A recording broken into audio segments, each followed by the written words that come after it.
But that's a bad intro. Right? I was just going to say that. Welcome to the Inside Out Podcast. I'm your host, Linton Felix. My man, Michael Almond, is on his way. But today, I am extremely excited to do this special podcast, have some amazing artists and friends. That's the best part of it, being able to talk with your friends. So let's do quick introductions. On the top left is the queen of the whole episode, Miss Michaela Fields. Greetings. You good? Oh, I'm giving some information about. I'm sorry. No, I'm just saying hello. Hey. Below Michaela is Mr. Tori Montrell, aka Mr. Nerd Bagel. What's up, Tori? What's happening? Doing What's good? happening? Yes, sir. All right. Thanks for having me. Across from him, it's Mr. Quay Pope, aka Quay Atlanta. What's up, Quay? How you doing, man? I'm living good, man. How about yourself? I'm doing all right. Just blessed and happy to be here conversing with you and whatnot. I feel that. All right. And above him is the man, Mr. Omar Richardson, aka O-Rich, aka that dude from the islands with the long dreads that be threatening folks. Nah, man, I'm just appreciative to have you guys here. And I just want to start off quick, have everybody just introduce themselves and tell a little bit about themselves. And we're going to start with Michaela, and then we're going to go the way we do Tori, Quay, and then Omar. So, Michaela, we're going to kick it off with you. All right. So, hey, my name is Michaela Fields, and I am originally from Providence, Rhode Island, but I've been in Atlanta for 13 years. Mm-hmm. And I'm a mixed media collage artist and owner of Unspoken Word Designs, and I also teach middle school visual art, and I've been teaching in the classroom for 13 years, here in Atlanta for 13 years, but overall for 20 years, and I'm just grateful to be here working on my craft. All right. Next up is Mr. Tori Montrell. Introduce yourself, my guy. My name is Tori Montrell. I am originally from Charleston, South Carolina. I've been in Georgia since I was 10, and I've been a professional and published illustrator since I was 9. I have been working on my appreciate it. I've been working on doing everything from children's book illustrations, regular illustrations for comic books, and it's span. But right now, my main focus is illustration and comic art. All right, great. Next up is Mr. Quay Pope. What's going on, y'all? My name is Quay Pope, Quay. My whole name is Jaquavius Pope. I'm from Atlanta, Georgia, born and raised. Zone 4, if you know. Yep. So, Don't get it twisted. I'm an artist, illustrator, animator, muralist. I've been creating art since as long as I can remember, professionally since about 2012, 13. Mm-hmm. And yeah, like maybe about 2 years ago is when I finally make it serious and take that little leap. And what I'm saying, let go and let God is what they say. Yes. Currently, working on a few books right now. I'm also the owner of the Neon Black. It's a Black-owned neon lights company. Nice. Why do I start it? Because I love neon, and there's literally no other Black neon creators out here that I know of, at least. So I found, my little niche in it, and that's me. That's me. All right, next up, the man himself, Mr. Omar Richardson. Hi, my name is Omar. I like long walks on the beach. Can't take it nowhere. Yeah, my name is Omar Richardson, born and raised from Nassau, Bahamas. Big up to my 242 Beantown crew. Uh-huh. I am originally from Bahamas. I lived in Atlanta for 12 years. My wife is from there too, but she moved me down to Florida. I don't know why, but she moved me down here. Taxes. You see, no, not for taxes. She got a job opportunity. My background is I run my own advertising agency, so it's a multimedia agency. I've been doing it now for over 12 years. I've been in the art scene since I was a little kid in the islands, from art shows, publish international shows, being photography, videography, graphic, printmaking, all these different areas. Studied at SCAD, both SCAD Savannah and SCAD Atlanta. Did both of my undergrad degrees, did both of my masters That's good. And AI got one from there too. Got my AI Atlanta. Big up to them. Amazing. Yeah. So I got one of them from there too. So was an instructor there. Love that. Had a great experience there. And just right now, just being creative and living life. So All right. Appreciate it. Yeah. Appreciate it. So now the theme of today's show was that create. What is it again, Michaela? Creativity takes courage. Courage. That was by the French artist Matisse. And I Yeah. looked that up when I was looking through, just trying to come up with questions and themes to discuss with you guys, and that kind of fit because all of you are not just artists now. You guys are doing different things with your art. Not no longer the stereotype of the struggling artist who's just gonna keep putting their art out there. All of you, and in some way, have learned how to or have figured out how to monetize and how to profit from your art in the current, as opposed to waiting for the stereotype for somebody to discover you. You're basically saying, "I'm gonna make you discover me." Now, before we go any further, I just want to know what drew you guys to art. Like, what was the first inspiration, the first time you realized, hey, I like this art thing, I can draw, I can come up with ideas and concepts. What was that first moment that you realized that? And we'll start with Tori. For me, first time I realized it was I was 4. So it was my mom having me sit down and stop asking so many questions and harassing her in the kitchen. And it was like, hey, go do something to buy you time. And then while I was doing it, I just so happened to be watching stuff like this is the movie that got me going is Hercules. The Disney Hercules movie was the movie that got me like, you know what? Okay. I want to do that. It was something about the way they were drawing the muscles, like biceps. I was like, that is so cool. I gotta do that. And then from there, it's just been like an obsession. It was like an obsession. By the time I was like 10, it's turned into like these little 1-page comics and all of this stuff like that. And so it's just been like a gradual obsession to forcing my ideas in people's face, since then, thanks to my mom. So. Okay, so we gotta thank your mom. Shouts out to moms, man. Yeah, I was gonna say that. Shout out to mommy. Mom, man. Yes. Support your baby. That's what I'm talking about. How about you, Michaela? Oh, for me, it's weird. I started as a dancer. I'm a Pisces, so it was always arts for me, dancing and writing poetry.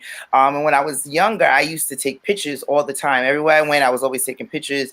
I would make collages with the pictures. So that's when I want to say started at like 9. But honestly, I didn't start really considering myself an artist and like, oh shoot, like, oh, you're doing this until like my 20s. And it started from me wanting to put some images together for a poem that I wrote for somebody in my life. And then it just, kind of went from there. Okay. Yeah. Yep. Okay. So you just kind of found it on your own, basically. No like aha moment. Just Yeah, because I was just surrounded by the arts all the time, and I love the arts. I love color. I love dance. I love performing. I was on the radio with URI, so I remember that. Yeah, right. So I think, but actually taking the pictures, I didn't realize with me taking those pictures was me and making these collages was the start of something larger. Okay, that's pretty dope. What about you, Quay? All right. Well, same. Started when I was young. I'd say maybe like 4 or 5. And what really inspired me to just like pick the pencil up and just draw stuff was honestly Dragon Ball Z. I was watching a lot of that as a youngin', and that was like I can't get away from this. It's just on. I'm glued to the TV and I'm looking at all this action and people powering up and beams and colors. I was like, oh, I got to draw this stuff. So I really just started drawing that to impress my friends at school, like all of our kindergarten, first grader, because I was the only one that could, at 5 years old, accurately kind of draw the characters. Like, oh my God, this looks cool. I'm like, yeah, it looks cool. I know. And I just kind of brag essentially. So it started from there and just like, honing my skills. And it really was up until about maybe like 2008 or 9. I was in 8th or 9th grade, and that's when the Boondocks dropped. And that's when that's when it came to you can make stories about Black, you know what I'm saying? I didn't even know at 8, in 8th grade what the Black experience was. I'm like, oh, you can actually like do this. I'm like, yo, I want to see more of this. Why isn't there more? It was like Dragon Ball Z, but with a whole bunch of Black people on it, like afros and yeah, exactly. And I was like, oh, this is cold. So I'm like, yo, I gotta have a hand in some of this. And ever since then, now it's just West is just kind of history now, kind of on my way for that. All right, that's dope. And of course, Mr. Omar Richardson, what is your history behind your foray into the arts? So everyone in my neighborhood used to draw. That was like a thing in being town. Like everybody used to be drawing and coloring.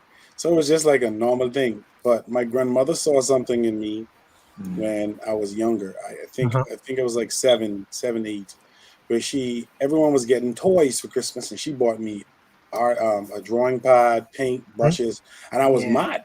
I was like, wait a minute, with the toys. Yeah. Everybody getting toys. You brought me drawing pencil and pen and sharpies and book and crayon. I was like, and then comics. I was like, I mean, I love comics, so I was excited about the comics, but I was mad I ain't get no toys. I said, this woman didn't buy me no toys. So so so she was the first person saw something, but actually that was a stepping stone for me to expand my understanding of it, because I was introduced to it by not introduced to it but expanded from it from my grandmother. And then I was, I'm older, I'm 39, so this was like in the 80s when this happened. So when she introduced me to that, I got into comics, and then I was introduced to Spider-Man and Batman, and Mhm. I had Mhm. to learn how to draw the Spider-Man characters. Then it became a competition in them. Who could draw the best Spider-Man? Oh, my Yeah. Spider-Man look better than yours. I get markers what my Grammy gave me. Y'all didn't get no markers and crayon pencils. Y'all just get crayons. So it was just like that. And I would say I almost fade away from it. I'm not even gonna lie. I started to fade away from it because Mhm. my environment started to change. And it was Mhm. my art teacher that brought me back. I'll never forget that. Mrs. Ash Shout brought out to me the art back. teachers. And shout Yeah, out I to kid you not. Because when I told you I was done with art, I got into woodwork. I was all into carpentry. I was like, I'm going to work construction, because that's all the people in my neighborhood working construction. They're making yeah, it's an pennies. island thing. It's an You island know, thing. so Yeah. yeah, I was just saying I need to know how to use my hand, because that's what a real job. But my art teacher pulled me in, Mhm. and she made me realize, and it was weird. All of my art teachers saw a deeper potential. When I was in primary school, my art teacher saw something. When I was in what y'all call middle school. Middle school, my the CMR teacher I had for middle school, I had for high school, because we had one system for high school and middle school, and they saw my potential, and she was just like, hey, I want to bring you in this. And she opened up my eyes to the world of art, and it was Mhm. over after that. That's cool. Now, speaking of the art teacher angle and influencing you, let's go to the education side. Michaela, you being at your fifth through eighth art at Hmm. KIP Academy Yep. in Atlanta, Georgia. How does it feel? Like, what does it feel for you? And I know the other guys on the panel, they've all done some sort of education. I know Quay's done some, Tori's done some, Yeah. definitely Omar. But what does it feel like? And what are the feelings you get when you're able to influence children through your art? Yo, it's so dope. I know that may not be a super amazing word, Mhm. but I don't know. I'm really grateful. Because like we've been virtual, we all know that, right? And I've been doing this for a while, but at one point, because so many things would happen, I was okay with staying home, especially with a lot of things that were going on with the kids. But when I got there and we just got back to class, and last week I was helping a little boy just help draw a hand, like, have him show it up, hold his hand up, and recognize the shapes. And this was just basic stuff. Like I hadn't really gotten deep into lessons, and I felt so grateful. I was like, okay, God, it's really been amazing, because not only I know I'm affecting lives and I'm helping to pour in the scholars and give them confidence, but I think the biggest reward is when they come back and when I see them. A lot of my kids, I've been doing this for a while with middle school. So even when I was teaching social studies, I would still infuse art. So I think the biggest reward is now when I'm seeing kids, or I'm teaching siblings. I teach a lot of siblings, and I'm on one family. I'm on like maybe the fourth sibling, and it's really rewarding. And I just know that I'm doing what I'm supposed to be doing, because the whole point of our art is to be able to have some type of message, some type of piece of us that we're Mhm. sharing. And every day I'm reminded when the kids come in there and they're ready to create, or when I'm able to switch up the minds. I got some fifth graders who was like, I didn't want to be in here, but they're killing it right now, though. Okay. You know what I mean? So it's awesome. What about you, Tori? I know you've done some workshops and whatnot. Have you thought Mhm. about future with education or? It's funny that you actually brought that up. Like, it's funny you brought that up. The last time I've actually had this conversation was actually with my mom, who was like telling me like, "Oh man," because I have a nephew, I have a niece, and my daughter. They all draw, but Mhm. I've been like the influence for for everybody All of doing them. that. And so she Yeah. was just like, yeah. So because I used to be a teacher, shout out to mom, bro, who got me that job because I used to be a teacher at this private academy, and you got these 4-year-olds and 5-year-olds, these parents with these super high expectations. They're just like 4 and 5, and they're Mhm. just like, I just want to scribble all over the page, but they want me to bring them back a Van Gogh, and they want me to, so I'm sitting there like, okay, well, the most enjoyable part about it was just like, is that when you and I'm pretty sure everybody, because you've a lot too, you know what I mean. You know when someone caught on something and you can see the click happen like in their eyes, and you're like, okay, you got it now. You're like, okay, you got it now. I can walk away and you can do it by yourself now. Like, and that is the feeling. So I was actually been in the process of going back and forth to decide which one it would be.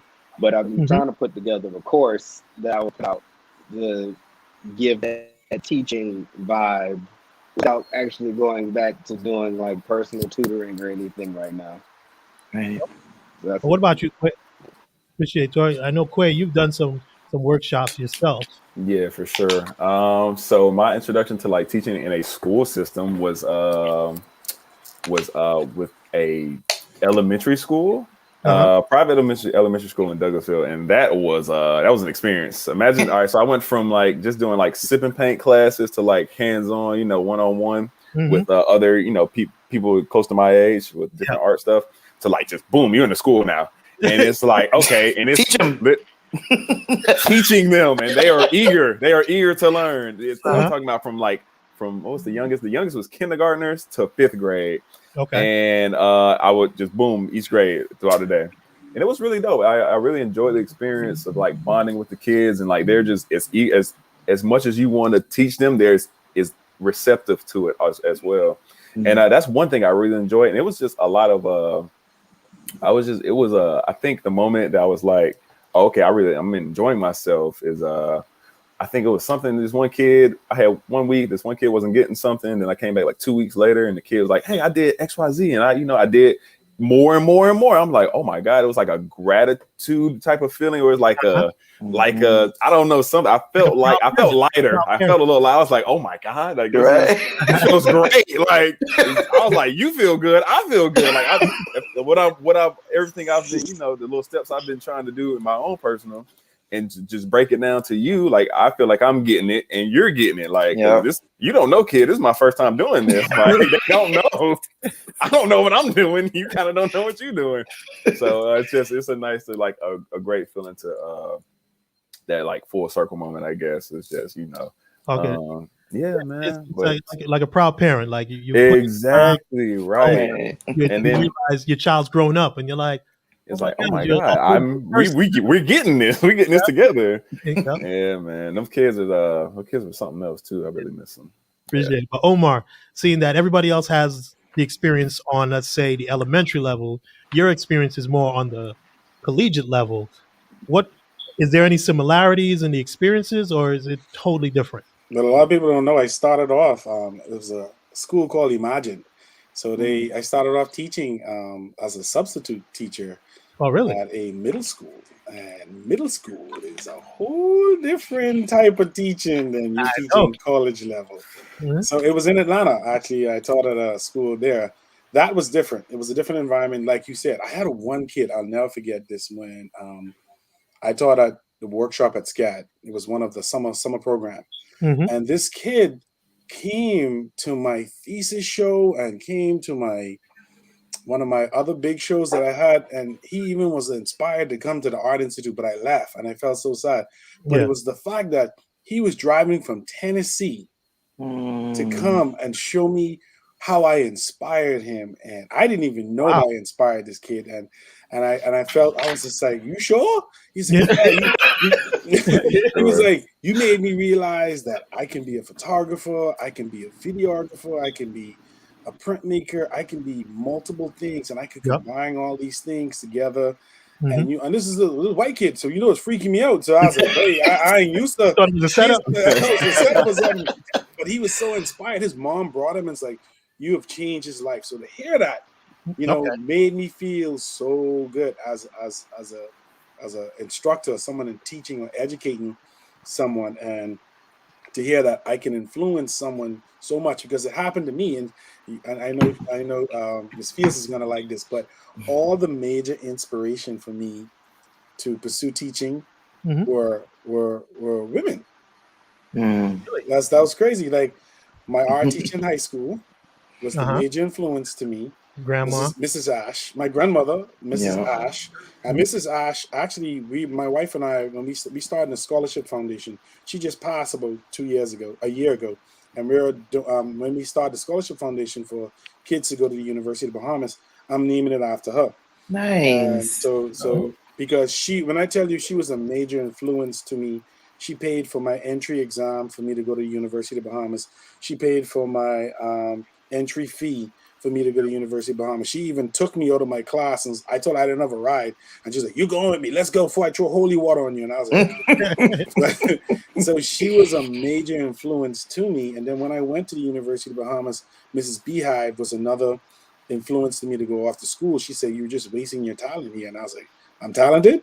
She's like, "Yeah, you just," because when you're around other artists, you sometimes feel intimidated, And I was just like, "So what makes me different?" She said, "You have a unique aspect about you don't even realize." Mhm. So when she was influenced to that, I didn't believe it until I heard Mrs. Jessica Maycox came to me and was like, "Is all another woman just came to me and was like, hey, Yeah. you need to go. And if you don't go, you're going to lose on all opportunities. I understand you play sports and all that other stuff, and you want an athletic scholarship, but go for art and you will never regret it." And I actually left. I came to SCAD with not even all the money. I had a partial scholarship, Yeah. and I had $1,000 down payment. And I told the lady, if y'all give me one opportunity, you will remember me and never forget me in a positive way. And I'll definitely make sure I make an impact. And I kid you not, I bought a open plane ticket. So in case if they tell me no, and if I have to fly back, they gave me a scholarship. An opportunity came out of nowhere, and they gave it to me. Because remember, I was an international student coming in, and I had $1,000. All I had is $1,000, and $1,000 can't pay nothing.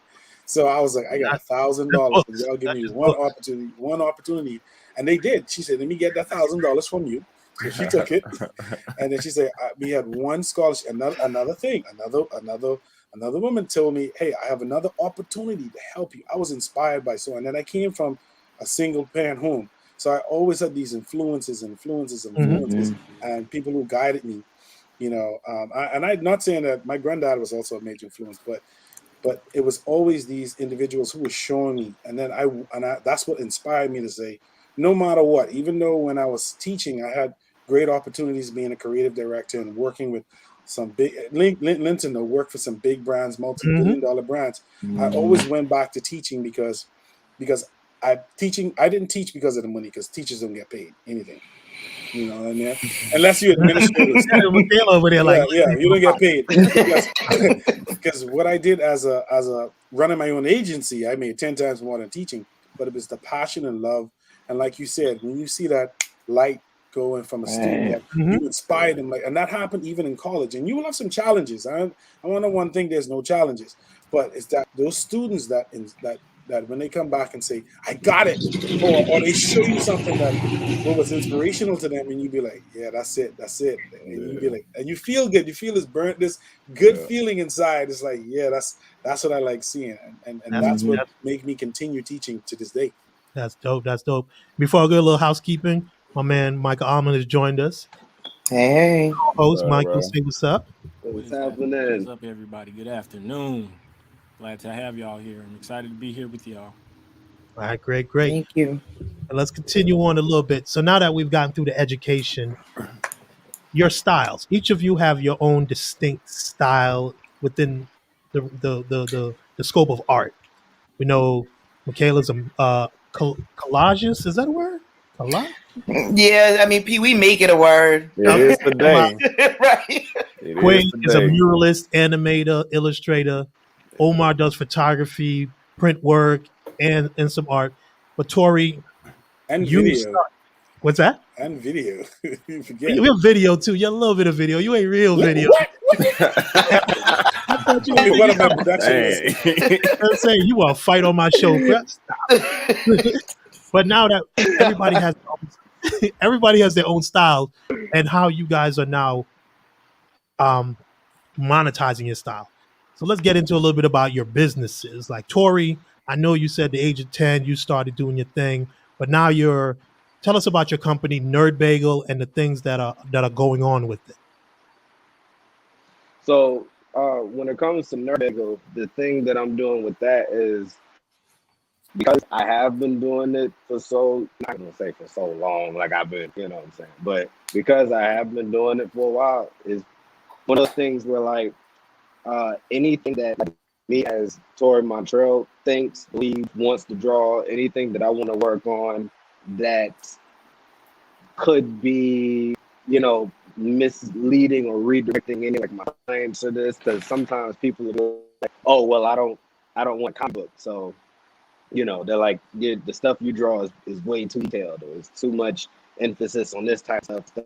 I'm trying to get this, I need this as simple as possible and stuff like that. And it's like, well, you know, if I could draw a skyscraper, I'm pretty sure I could draw, you know, like the triangle and the square and the rectangle, call it a day. But you know, so it's the purpose of Nerd Bagel was to separate Tori Montrell, and so I could be able to help like other artists and stuff like that be able to use, like, you know, get their foot in the door or whatever, trying to get like some clients to the freelancing and stuff. Because when we left college with absolutely positively no help, like none. Like it was like they shook our hands and stuff. And that's the thing, like they shook our, it was, and now that I'm back, I'm like, oh, you were sending me off when you did that. Like that was a real send off. Like they were looking us in our eyes like, you did it, good job.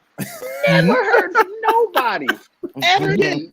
Like never, no anonymous, like, you know, sources to this studio, that studio. Like everybody had to find like their own grind into like, and I was like, well, we made all these connections and all the connections disappeared. Like, and so what happened for me, you know, what happened for me personally was I went to California for like 8 months. And, you know, I was able to visit Nickelodeon a few times and then becoming friends with somebody that was a storyboard supervisor there. So every now and again, they would keep, like, you know, a couple times a month, they would invite me to, like, the studio to come check out maybe, like, a production pitch for an episode of Sanjay and Craig, or for, you know, then, you know, I was like, hey, man, I need somebody that got like the trash or something. You need somebody to like, you know. And they was like, nah, man, you're saying that they got the trash and stuff like that. I was like, yeah, that's what you need, somebody to do that. And they would like kind of just go around in circles. And they was just like, look, man, honestly, you really don't need this. It was like, you kind of know all the stuff that we know. They're bringing you back here and letting you see like production pitches and all this stuff like that, so that you know how to run your own teams and all this and that. And it's like, you'd be better off just start your own thing than just trying to squeeze your way in here or whatever the case may be.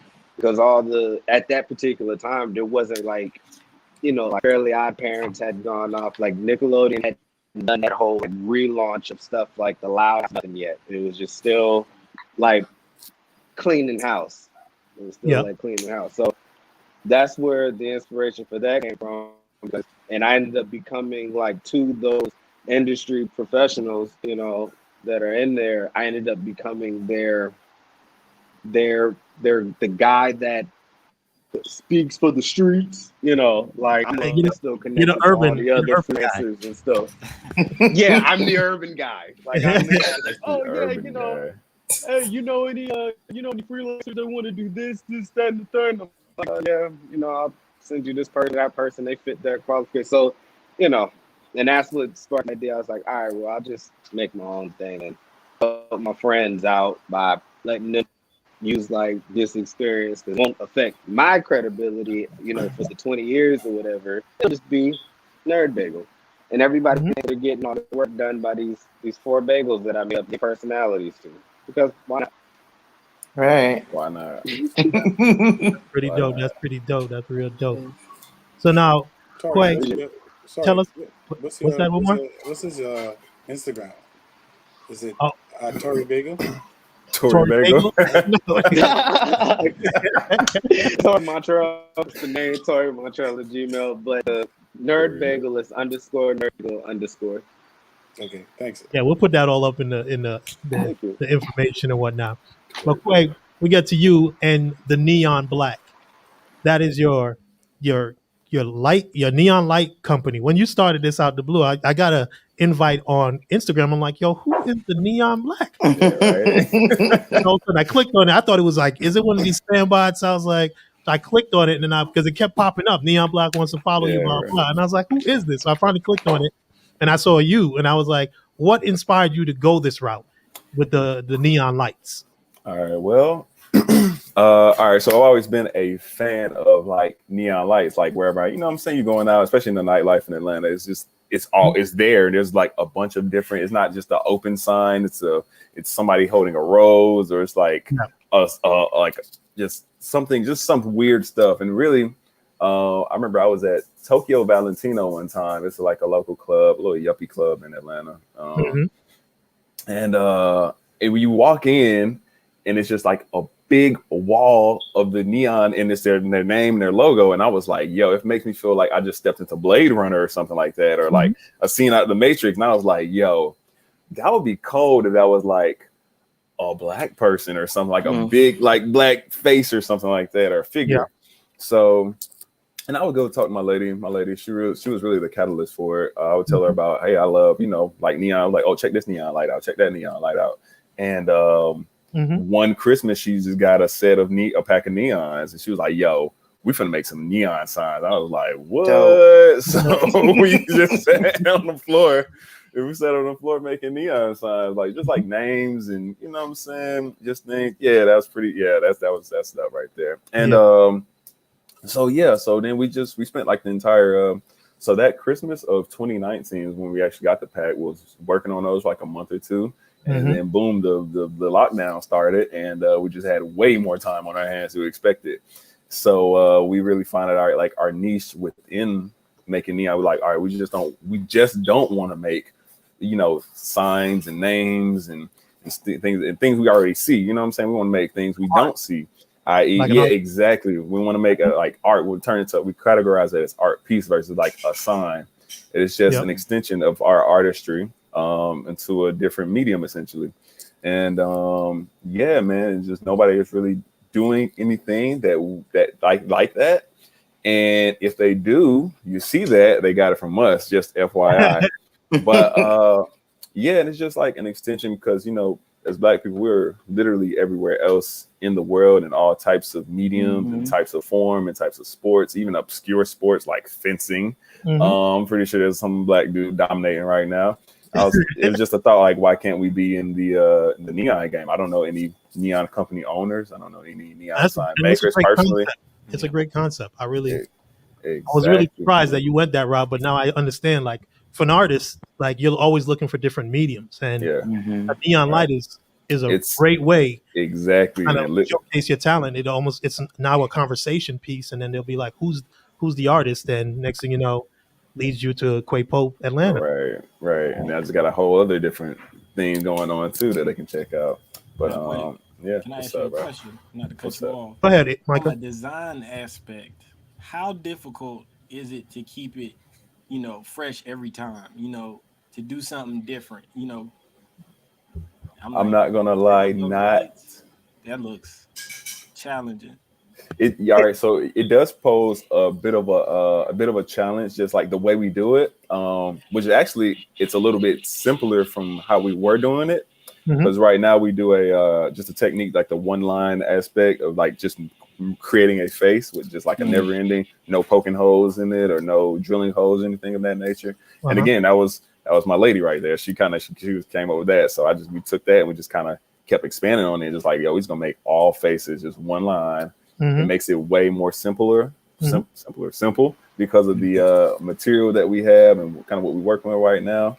And yeah, it's definitely challenging the start, like trying to figure out the face, like, all right, how are we gonna make this face fit with this X amount of, you know, length of wire that we have and make it look right, like anatomically correct almost, you know.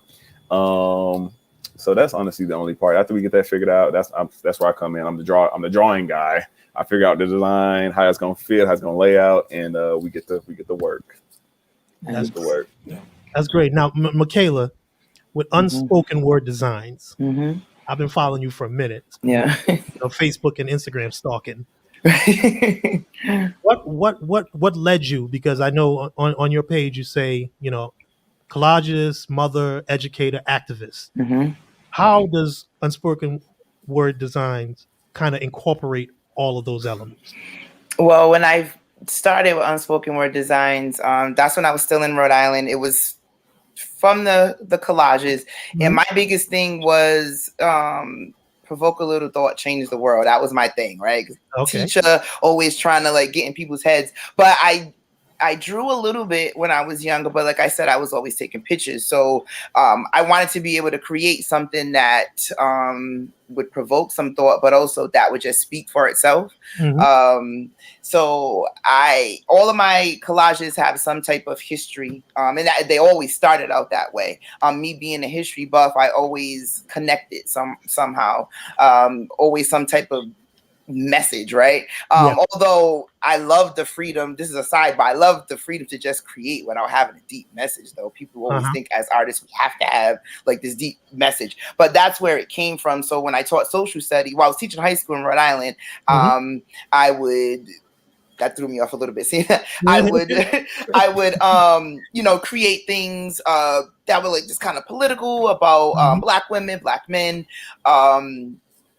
all type of things that from the African diaspora. But then when I started teaching social studies, when I moved down here, I was developing my craft more, but I was also finding a different way to connect with the kids. I was teaching about you know, colonization. I was teaching about the Cuban Revolution and the Haitian Revolution. So from there I would incorporate a lot of different things. And actually this right here was from an event yesterday we were talking about in the Westview, where I had a group of seniors where we created collages, and actually based on Ramar Bearden's homage to Harlem, the block. It's kind of where I got the idea from.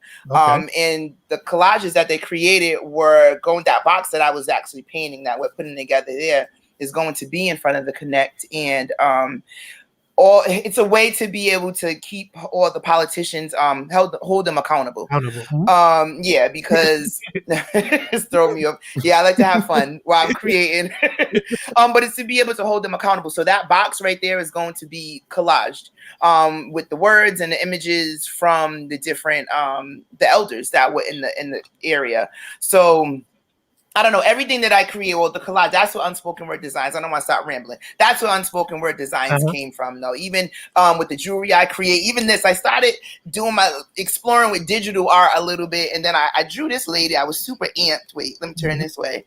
And I was like, okay. So I just ended up putting it on a shirt. So there's always like this underlining message, even with my earrings, with my my charm bracelets or what have you.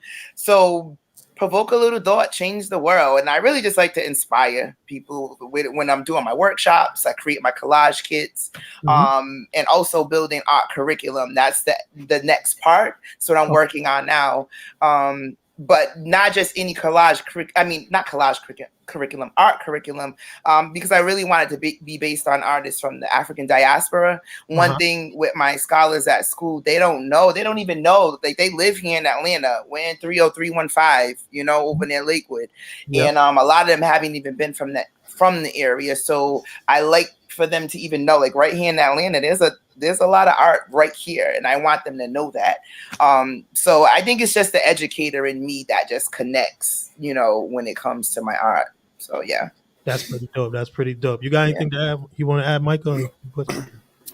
Well, I think it's great you keeping, you know, the art aspect of Atlanta, you know, going, you know, with the kids, you know, and there is a lot of art here and it's not, you know, really shown, but I think nowadays it is the popularity of the art and Mm-hmm. noticing that it is here and you see it everywhere. Mm-hmm. You know, I've seen it more than I have, you know, when in my Years younger back. In days. You know, years, right? yeah, Exactly, and it's exactly. beautiful to see. I mean, and that is really important too. Like, and also outside of Atlanta, I just want them to know that there's a lot more that than this what's in front of Yeah. them. And I'm trying to explore outside of collage as well with printmaking and other things, just to be able to make sure that I'm able to just explore different mediums because collage is dope, but there's other things too, Well, that's what we're speaking of printmaking.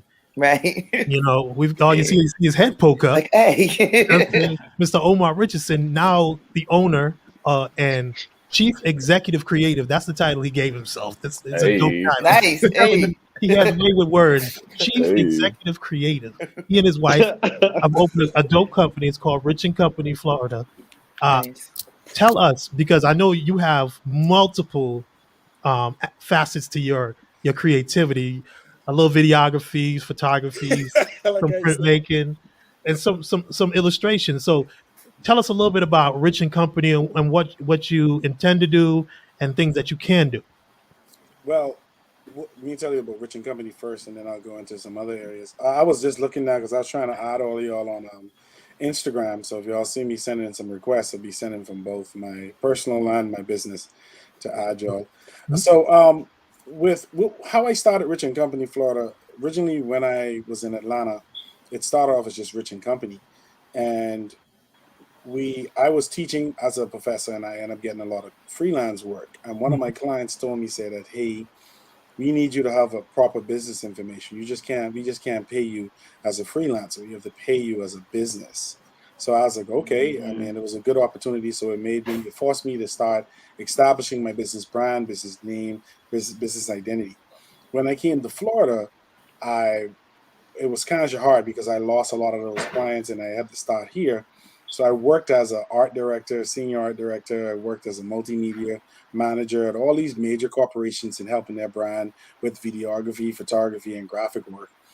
And then I'll never forget one of my previous jobs when I was trying to apply for a higher position. They were putting me through all the ropes. Like I was there for almost 3 years, and a list of 10 things to improve me to be better, it went to 20.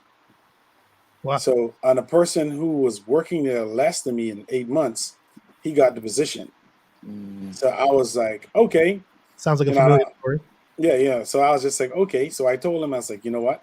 I'm actually freelancing, running my own business. I'm making my entire 1 year salary faster than working here.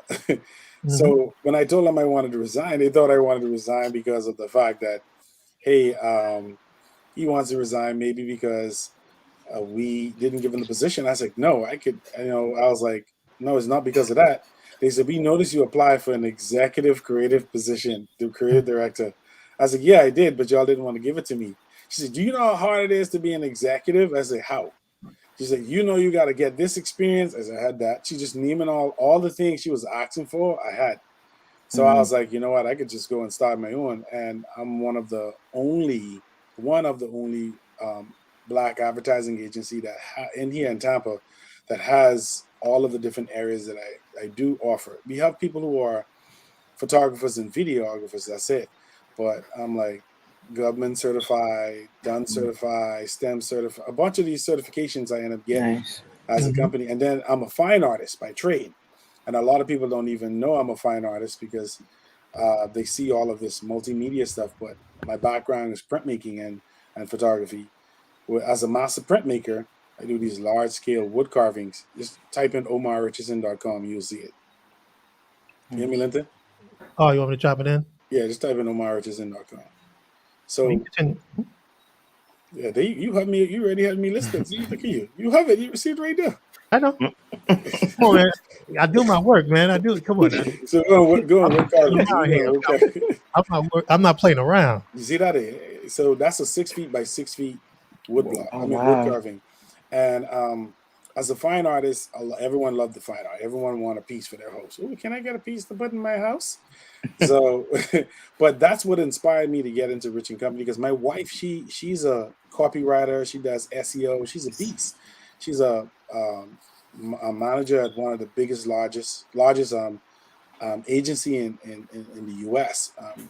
And so I was just like, we need to put our heads together and develop something even stronger. I was blessed enough to work with a lot of big brands. I worked with Ashley Furniture. I worked with some other big brands on my own, not working through someone else. I work on these brands on my own. And one of the main obstacles why I wanted to stay in Tampa, because there's not too many of me doing the stuff that I'm doing here. And that's why I wanted to stay, because I felt like in Atlanta, there's a lot of me doing what I do. You know, you just be another one, but you got to be inspirational in some unique way. Now, as a printmaker, yes, there's not many Black printmakers and Black male printmakers doing the scale of work I do and the style of work I do. That's my mixed media photography. And I decided to say, hey, I wanted to stay here in Tampa to influence more, because I saw what I was doing to some of the minority kids here. And seeing how the minority kids would come to me and be like, you're inspirational to see that I could do this. You have locks, you're from the islands, you understand culture, we can relate to you. You know, and it comes with some challenges, because then you have people who, and I've had this face this where people question my capability, and that's sad. I think we all. Yeah, I think we all have done what people experienced question. Yeah, like how did you do that? Yeah, how? It's a question. It's almost like, we don't believe you need more people, so to speak. Yeah, and I was just like, yeah, or like, did you by yourself did that? Like when I take my photos, if you've seen my photography, I do like these high-end beauty photos. Yeah. And I could go from a high-end beauty photo to regular commercial stuff, and people would be like, but your beauty photos is totally different from that. I'd be like, because you learn how to shoot lighting. Who cares? You know, so it was just keep on developing the brand itself and making people realize that you can put your heart into anything and become anything. You know, like, I don't like labels. I don't like when people say, are you this, are you that? I'd be like, I'm just a creative, you know, and that's that. And they'll be like, what do you mean? And I say, I don't even just say I'm an artist no more. I'm a creative. Because an artist, some people put an artist in one stereotype. A creative is a person who could do almost anything. Yeah. You know, once you put your heart and mind into it, like, I love to cook. You know, I love all these other things. And even though when I cook, I plate my food unique. I don't even just do it the normal way. Oh, so you fancy. Yeah. I fancy. So it's just that, and this is some of your photography work here. Yeah. So I don't like too many labels, but at the same time, I love to help, and people don't understand that sometimes. And being a young Black creative, and you telling people you like to help, sometimes people think of it as ego. You know, no, I genuinely want to help those and help others and see people expand, because people help me. I didn't learn all of this stuff just by myself. You know, I was influenced by someone, or someone helped me, or someone guided me. And I had different professors that showed me their tricks and trade. So I want to expand that knowledge, because we only have a certain time on this earth. And what you're going to do with that time. And I keep on telling people that. Right. What are you going to do? Are you going to do something that impact others and leave a legacy in that way? Or you're just going to do things that make you just satisfied? And then when you die, you like 5 people come to your funeral. I mean, maybe your family, or that's it. But you want to leave an impact where you can be remembered for longevity. You know, not only just through your kids. I met a dean who told me how his dad inspired him. He didn't become a visual artist, but he did history. And he saw how his dad, they named galleries after his dad. They named different locations and stuff after his dad. And he said he wants to make an impact like that. Like to make a positive impact, that he leave a legacy. Like Mrs. Ash, you know, she passed, but I'm going to make sure her legacy lives on. Amen. Because what she did for me, you know, and that scholarship thing that we started, we given like 5,000 for one student. We given another 5,000 to another student. Well, we're breaking it down in 2, like 3,000 in one. But we're given opportunities to try to keep that legacy going, because that's what you want to say as a creative. You know, because we influenced by all of these things. Like, you got influenced by Boondocks, you got influenced by Dragon Ball Z, Hercules. Yes, Hercules was the first element of how they started that first form of of animation when they were using a certain technique that they invented.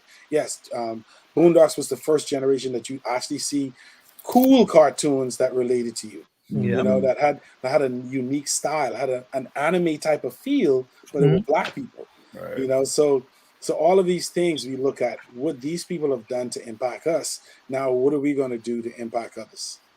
That's great. That's great. And I want to follow up on that, with the leaving a legacy and all that stuff. I know, Tori, you just illustrated a children's book. Mhm.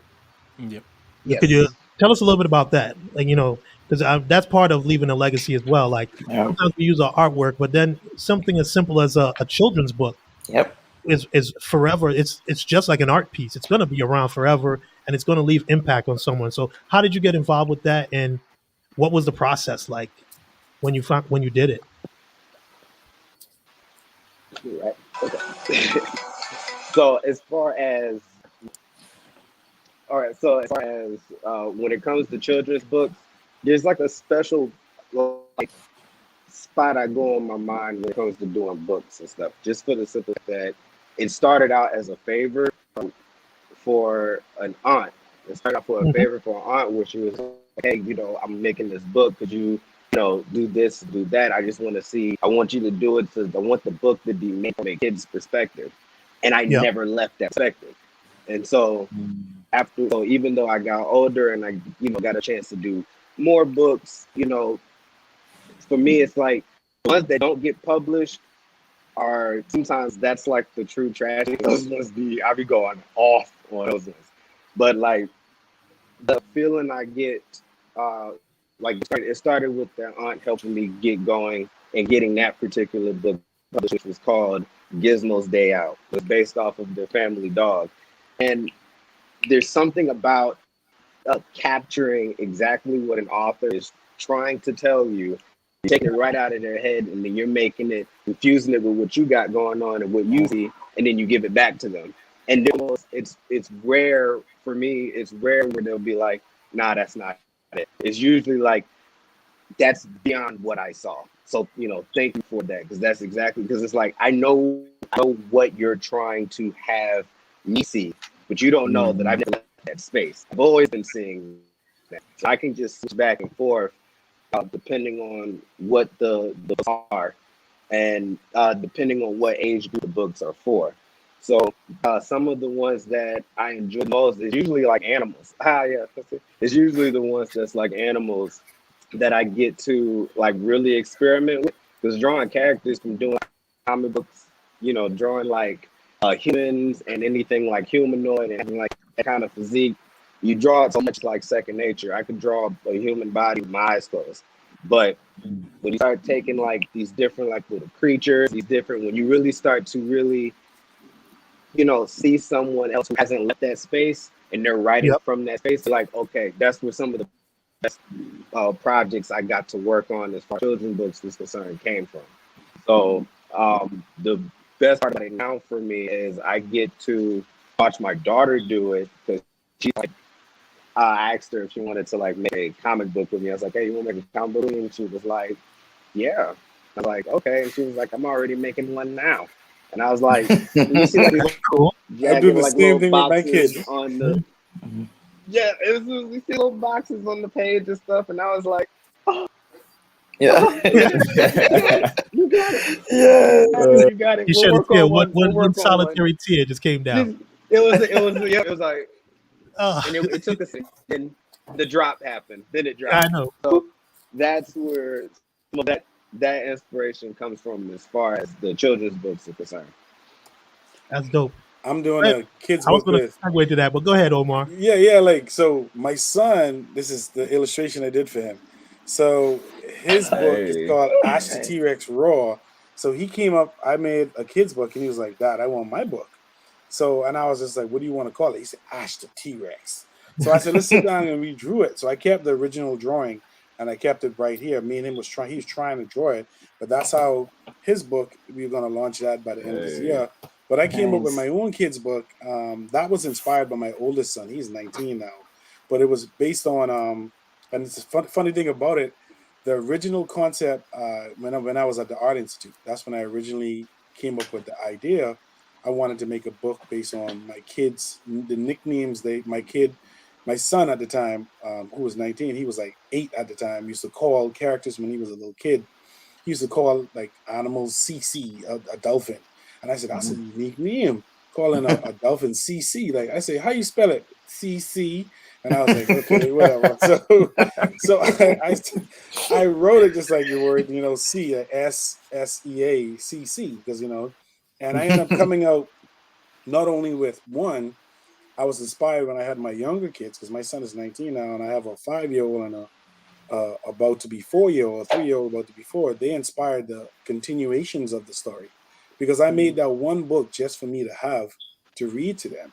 That's Little Pitties. Yeah. Then I ended up coming out with the whole Little Pitties series, Little where Pitties. I ended up bringing all of I the love it. characters and Hey. start looking at it because I was trying to find ways to teach my son certain things. But then when my younger kids came, I was like, they need to learn how to count. They need to learn how to Mm. learn shapes and colors. But I used the technique I grew up in the Bahamas, how they used to teach us. It's like poetry. They used to rhyme. They used to sing songs and make melodies. And it was all like a poetry sound when they taught us when we were younger how to learn words and numbers. We didn't just learn 1, 2, 3. 1, 2, 3 came with beating drums and all that stuff. And that was fun growing up. And I told people, I wish my kids could experience that, but I learned when my teachers used to be beating the drums. They're like 1, 2, 3, beat the drums. I 4, remember 5, 6. that. Yeah. Like, oh, and you're jamming in your music. So it wasn't just normal way of funny. teaching. Nah, it wasn't. It was like as a melody. So that's what got me into writing my kids' book. And when COVID happened, I ended up writing 15 books.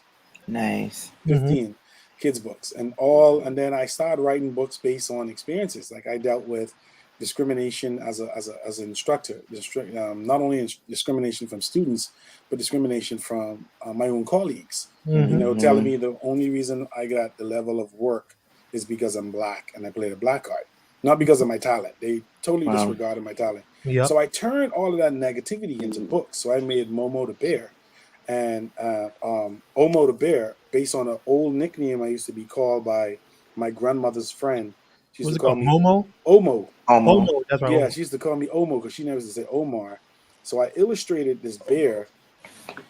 You can see, I'm showing you. I illustrated this bear, and that's his dad. That's Lil Me. I made him neat. But Omo was based on, he's a big black bear amongst a bunch of brown bears, and all the big black bears don't like him. He's the sweetest bear you could ever meet, the sweetest bear you can ever see, but they don't like Omo the bear. So because they don't like Omo, they look at him as threatening, intimidating, aggressive. So I started using these words because I know my kids will have to face these things. Like my son right now plays football, and if people see him, they might think of him as a big threat or something like that. And I made some other books based on other things, but like he's the sweetest bear you could ever meet. Like how he said when he saw me, I was a cool teacher. I never bothered nobody. I didn't play with my work, but it was just that. Nah, man, that how man people look at us. around them posters, man. Yes, I remember that. They walk around with like 100 posters. Because I was always grinding the angle. I feel idle if I'm not working, but that's what I felt that my talent should be used now. It's shown. And then with that, I end up writing a continuation of CC the Dolphin, because with discrimination, I start putting, what my daughter might have to face, or someone telling her hair is not beautiful, or what my son might face because they say skin is not a certain way. So I made a continuation of CC where he's talking to a Carmison dolphin. And a Carmison dolphin is a black and white dolphin that it almost look like one of the killer whales. It almost look like a killer whale, but it's just a dolphin. And I made a continuation of that story saying, "Call, I'm different," and he's like, "No, you're not." He said, "I'm different." He said, "No, you're not. I'm different." He said, "Show me how. I'm different. Let me teach you why you're not." So it's like using these things to show kids why they're not different, that you're unique. Everyone is unique. So that's what inspired me to create children's book, and I'm continuing making it. And I take in even experiences with me to illustrate it and to let everyone to relate to it, not only just black and brown, because I saw kids who were in my class who were discriminated because they were Muslim, who were discriminated. And this is college now. This is in high school. This is college, you know. So you expect this at a lower level, but this is college, and people are finding systemic ways to attack, you know, or be aggressive. Go ahead. I was just thinking though, like listening to all three of you, well, both of you. I'm sorry, I don't think you said you were doing the book, but maybe you are. But just hearing you all just talking about these books in just different ways, this is just a more legacy building in other ways. I remember you talking about struggling artists, and we're not struggling artists. Like this is it. Like these are the things, and I'm doing a craft book. You know what I mean? And mine is sent. I want to make sure that our brown babies know how to make mud cloth, that they know where it came from, or the Dembele tribe. You know what I mean? And how the women used to paint their houses. But I don't know. I just want to give you all shine, because this was just, we do that at my school. We give you shine. And we're gonna give you some shine right here. Oh yeah, comfy art too. Yeah. Then actually, this is another way. This is amazing. What is this? Yeah, right. So comfy art is Design and Muse, and this sister Dion, she just pretty much, she's in digital work. She did marketing, but she wanted to find a way for artists to be able to, you know, find other ways to monetize when it came to their art. So when it comes to comfy art, like we create a collection, but it's exclusive just for comfy art. Actually, I just got my jacket in recently, and it's super dope. We need to collaborate. I'll put one of my prints, because, you know, I saw you have the Indikra symbols. My whole thesis is based off symbolism. Yes, so and I would love to collaborate with you. Yes, definitely. And that's one thing that I love to be able to include in the collages and the artwork. Again, another way to be able to teach, right? And this stuff is just, it just lives on.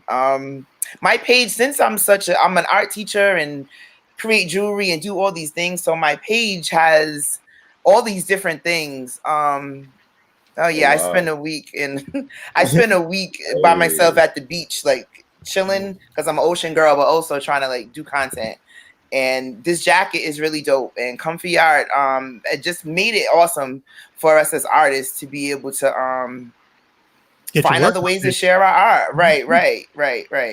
So that is real dope, and it feels good. It feels good to share it in a different way. I think also too, when people want to experience it in a different way, like they want to buy prints or they want custom pieces. Like I was like, oh shoot, you want me to make something for your house? Like that was new for me. But then to be able to expand a different way with something that is permanent, and that's what I want. Like I want my kids to be able to, and my grandkids, my family. I want people to have something that's left. You know what I mean? That's be able to have that Black excellence and build a legacy for our babies is permanent. So yeah, that's amazing. That's truly amazing. And that's what I really love, that all of you guys, in a way, your art is an expression of your outward beliefs. It's not just trying to create something to sell. It's like, this is who I am, so my art. And I think that's truly what art is supposed to do. It's an expression of yourself. And the fact that Tori's doing illustration, Quay's doing his neon lights, but also you're a muralist, Quay. Yes, now that's dope. So, I mean, expound on that. Like, Quay. Don't be go modest. ahead. What's that, Micah? No, I said, don't be modest, Quay. He's an illustrator too. I know, and that's the thing. You guys have multiple streams of, I don't want to say streams of revenue, but streams of creativity. It's not just artists. You're truly creatives, like Omar says. You're not just artists. So let us know a little bit about your murals, Quay. All right. So the murals really came like not on accident, but my younger sister, one day she just called me. She was like, hey, you know how to paint, right? I was like, yeah. She was like, can you paint on the wall? I was like, yeah, I can paint on the wall. So literally that's like how it started. So from there, so my sister, she just wanted me to paint like something simple. She just wanted Louis Vuitton symbols on her wall, right?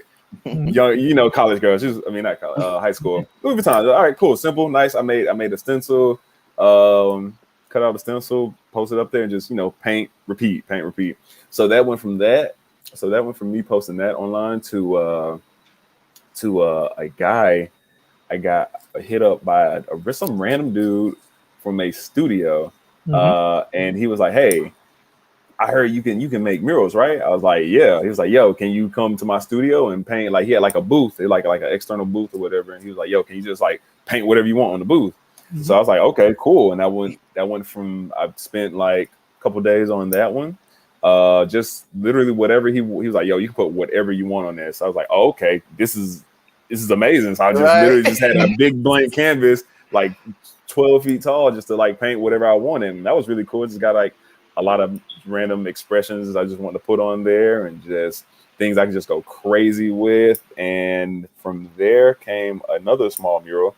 I did a little bartering with a friend. She just wanted like her logo name. And from there, I'm just getting like small inquiries from some restaurants, and just personal people want murals in their houses. And yeah, it's just really something I do want to expand more on. I know it's just like the beginning, and I just can't wait till it just, I'm waiting for the $100,000 mural. I keep telling myself that I'm gonna get hit up. Speak it, it's coming. I'm gonna keep saying that, man. Speak it, yep. Speak it. And the thing is, it's truly real, because like many know, I went to school down here, Clark Atlanta University, and one of my college friends, artist by the name of Hebrew, I knew him as Hebrew, and he started off just like you guys did. Like when we were in college, he was a struggling college student, and he started putting designs.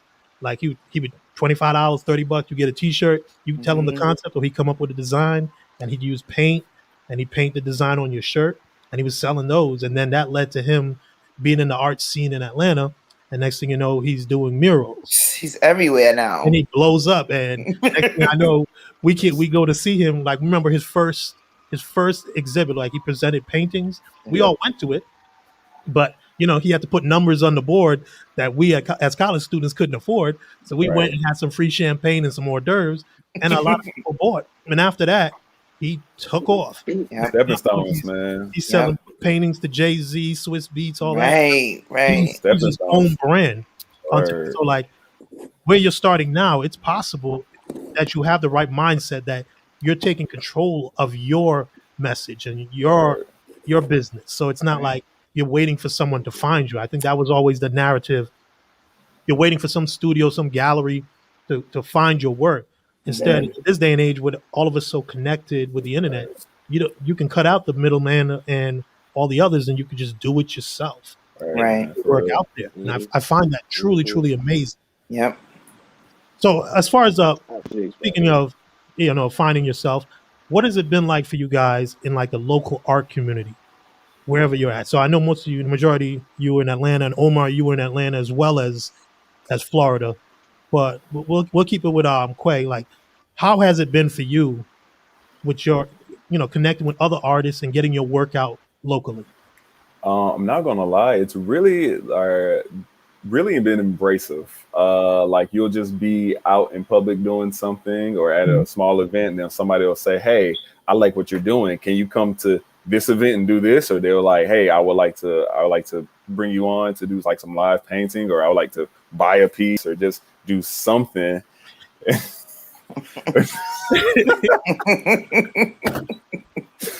Boy, shout out to Lango, man. Shout out to Lango, man. Only Lango, man. But yeah, it's just, honestly, it's been very receptive, and the opportunities are really out here. They're really out here. They're really plentiful. You really just got to know where to look for it, because they'll walk right past you. You can walk right up to the opportunity and talk right to them, or you can blow the opportunity off. Like, it's like, it's really a lot of places to not only make some really decent money in the arts, but like really make some really solid connections and people that last like lifetimes of friendship, and like really like alley-oop you to every avenues, and whatever you would like to do, they will help you achieve that. So it's been pretty solid. I like the art scene out here, man. What about you, Tori? What's been your experience? Honestly, I'm mixed feelings. It's not like the art scene out here is like bad or anything along those lines. It's just not what I thought it was. So there's a certain level of, like, I guess, being an artist, a certain level of like community that you expect to kind of like be amongst that. Nobody tells you have to create yourself. So I always got like this impression growing up that you would, almost like, once you decide you're officially an artist. I don't know, like you get some badge or merit that says, all right, you're officially on the bus. Then you just start bumping into this art group or this art group or that art group, or whatever the case may be. But I never would really do that. It's almost like everybody that I was already around, like that was the community. So if everybody around me is like supporting me, or if they're in there checking your stuff out, and there's this, you know, and then you have another group that's doing that as well. Well, these two groups aren't really talking to each other. These two groups aren't really socializing. So you just have like a bunch of pocket dimensions of artists that are like everywhere. We could just be like this one big like art scene. Yeah. So that's what is holding back from like Atlanta having like its own like true like renaissance. Like that's the thing that kind of gets in the way, because like everybody has like a top dog in their little group of artists and stuff like that, and everyone kind of just hypes around each one of those kind of like top dogs. And if you're not really associated with those kind of groups, you know, so it's like the movie Warriors. Aren't, you know what I'm saying? It's like the movie Warriors. Like all the gangs come together. We got to get Cyrus to get everybody together, so to speak. Yeah.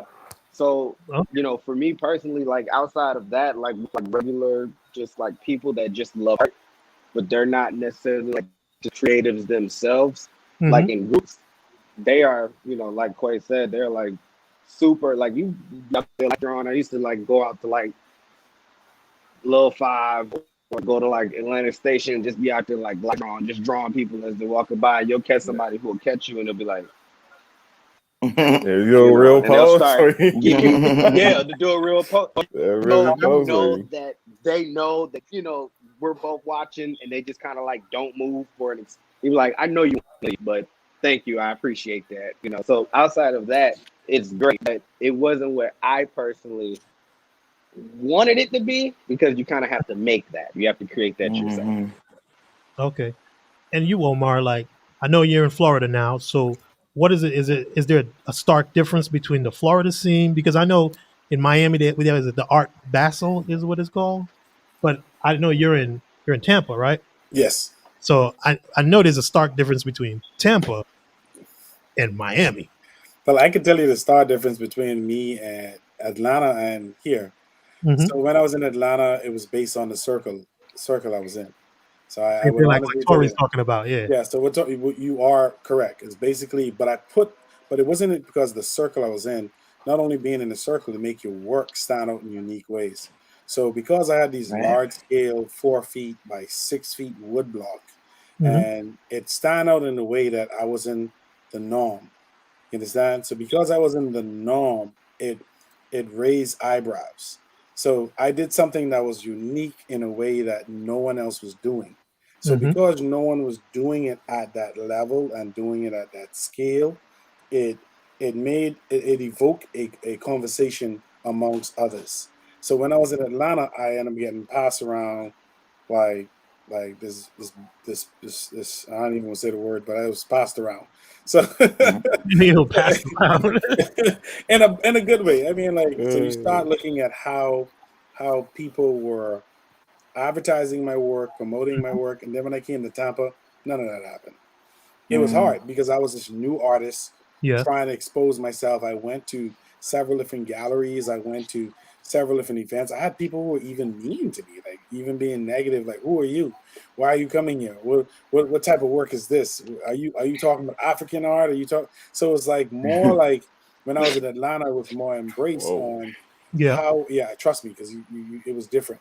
So it was more like I was embraced when I was in Atlanta, where people were more engaged to find out who I am, know more about me, learn more about me.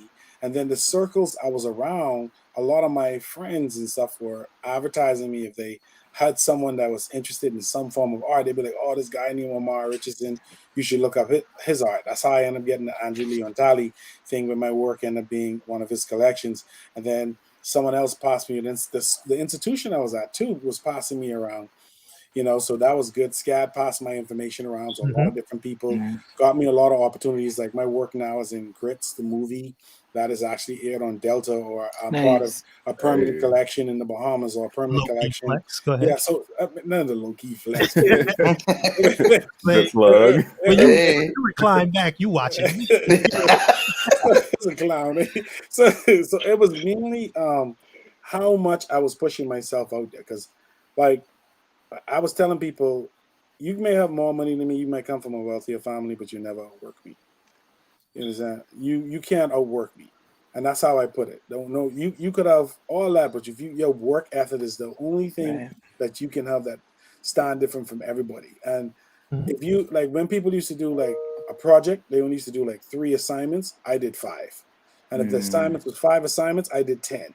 You understand? So I pushed myself to the point where I had so much to offer that it was forcing people to know who I am. You Okay. understand? It was forcing people Right. to be aware of me. So I pushed myself even in Tampa, where I was picked from to be the feature artist for Black History Month. But that came at a price. You know, even though I was the feature artist for Black History Month, not Mhm. everybody want to see black, what they consider black art. Yeah. Not everybody want to see a black artist. So But I is said, it okay. really black art? It's just I art. hate that It's all term. said It's about. just, Yeah, yeah, I like, just hate the I've term. heard It's like, that, like, even within our community, like, it's black art. I understand because the person who's doing it, but it's from, like, I can't do art yeah, that like a white person would do, so to speak, or an Asian person would do, because I'm not that. So it's not Asian art, it's not white art, it's just art, but the artist is black, so the art It reflects the automatically artist. black. so what I like how Amanda, she's from HCC, addressed my art. She said, "We pick you because of the creative ways you apply your art." Hmm. And I love that. She didn't say, "We didn't pick you because you're a black artist. We pick you because the creative ways you apply your art, and you're Bahamian. And as a Bahamian artist, they wanted someone who's international and showing an international cultural standpoint of their work. Hmm. So even if you're not international, you being Tori, you being an individual from a cultural background, you're expressing your cultural views and standpoint on the way you're seeing the Right. society or seeing Yep. the world. And the same Right. thing with anyone else. You know, way if you look at your work, you're saying that, hey, we expressing, from me and you and your girl was expressing a format of art that's showing a historic aspect that influenced you.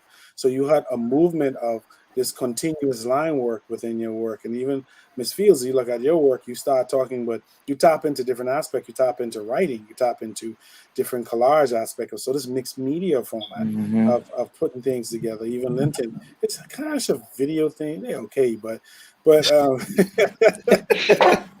know what? I just go remove you from the screen right now. I mean, you gonna come in my house and then just put your feet on my couch.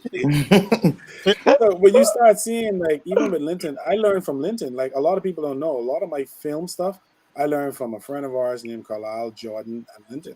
I asked him. I was hungry when I wanted to get into film. So don't Hmm. ever feel that you're too old or too experienced never to learn.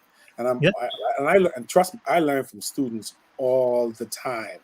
They don't even realize that, Yeah, even me though when too. they're showing me different techniques, they experiment with, I be like, that's inspirational. That gives me an idea. Yeah. You Hmm. know, so I learn from students all the time, and I learn from others all the time. So the thing is, it's just how much you're not going to give up on yourself. Like, even with my kids' book, it's hard. You know, almost 1 in a million illustrators in this, underwriter, and to advertise and to do all this other stuff. Don't give up. And I think that's the Yeah, it's problem. People want that fast fix. They want that. hard. They want that fast fix. They want, like, what some of these other big artists got. They want that big sale, and you may have that one year or several months, but I mean, then how they are got you the going? big sale, but they may have been Yeah, doing work for 10+ years before. Right, yeah. right. You just happen to see Right. that 1 year So, success. so Like Yeah. that's people be people the You, people don't but see that, and, you know. Go Go ahead. ahead. you don't even see it. You don't even see it because you're so focused on the original that just like I'm trying to get here. You don't even really pay right. attention to the amount of time that's gone by. Yep. Once you're watching it, but you're not really acknowledging it, and then just all of a sudden you're just in a different space. Like you're just in a different space, and you're like, oh, okay, well, I'm not as far as I thought I was. But now you're motivated to keep going. So I agree with you on that. Yeah, I have an artist friend. His name is Stephen Hayes. He did these series of sculptural pieces with talking about the transportation of slaves. They were and they were large, life-size cement pieces that he did of real people. He had like he did this cement thing with he mimicked it exactly how you look, whatever. But he had you in chains and everything. These pieces were so impactful for a long time. It took a long time for him to try to people to take him out of that bubble. He wanted to not to just be labeled as that one thing he did that was spectacular, because he said everyone just keep on saying we won that same series of work you did with the slave Over and transport. over, yeah. And he was just Right. like, no, I want to share all other things. They're like, oh yeah, that's nice, but we won that. And it took a long time for him to really say, hey, let me just keep on developing things that is inspirational to me for me to be happy and keep on pushing Right. myself. So he was grinding trying to apply for grants. He would apply for this grant, he applied for that grant. He would apply for like 30 grants and he only needed 3, and 3 just will respond as a yes. And I learned, I saw that, and I was like, that's inspirational to see that you heard about 27 no's before you decided to, and you only heard 3 yes. You can't give up. Like even with me, I was told I couldn't come to college. I was told I'll never leave the country to become something. And someone told me that was an inspiration for me to go. Yeah. I was told that I will never complete. It's impossible for a person to do 2 masters. You shouldn't do that. That's a waste of time. That's a waste of money. I did it. I was told that I couldn't do an agency to make 6 figures that in 1 year. That's impossible. I did it.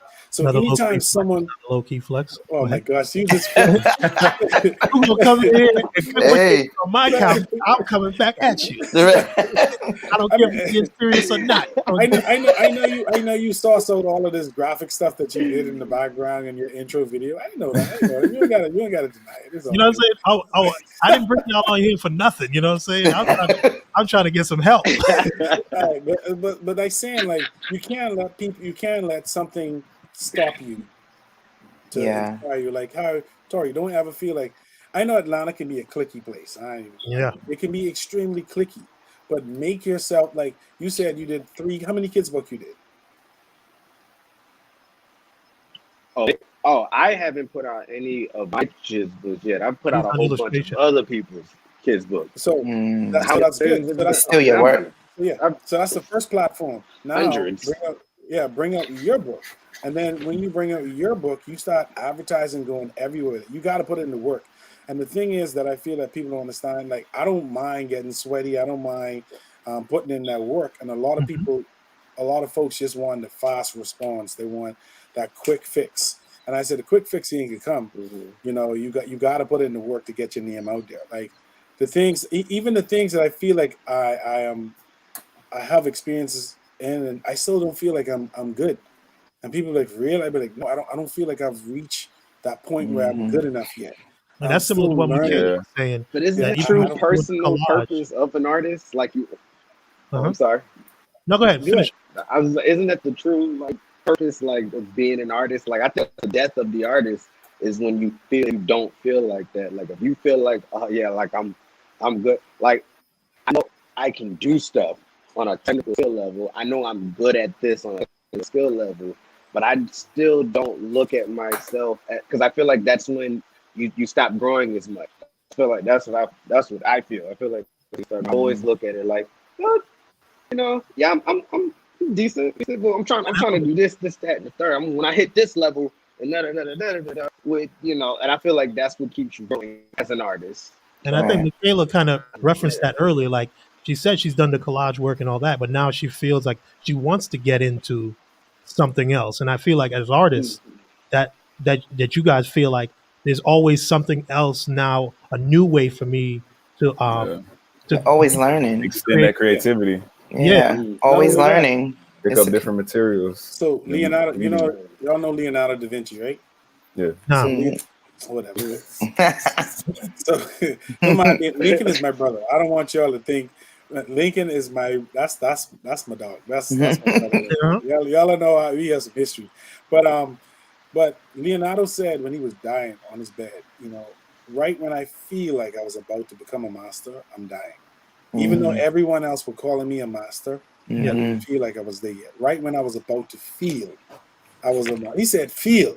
He didn't even say produce. He said feel So that's what's born with the emotional thing. And Michelangelo said the same thing. These two great masters who are masters in their field said this. Right when Leonardo said feel, and Michelangelo said become. So the difference is like, I like the Leonardo quote because he said, right when I was about to emotionally feel I was there, I'm dying. So he was already known. He was already famous. He didn't care. You know, he was like, right when I was about to feel it myself, I'm dying.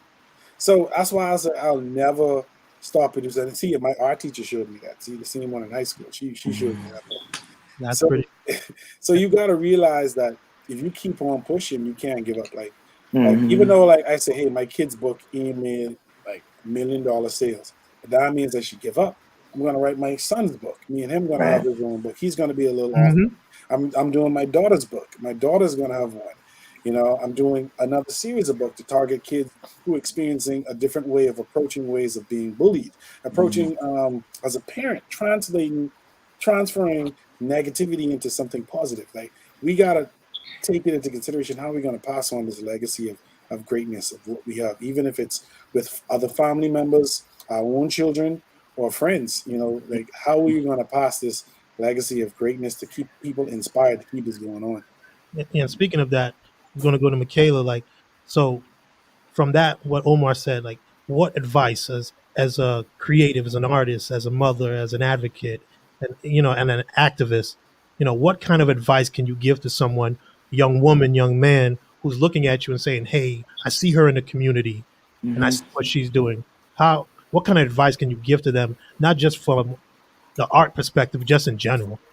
To keep going, like to keep going, and really focus on your thoughts and write things down, and focus on your thoughts. Like I had to, like when I first came here, I kind of pushed into the scene. I was still a baby artist, and I'm still a baby artist, in regards to education and everything. So I would say, stay focused and keep moving forward. And it really starts with our thinking, because that's what held me back a lot. Putting that work. I don't know. What you mean you're thinking?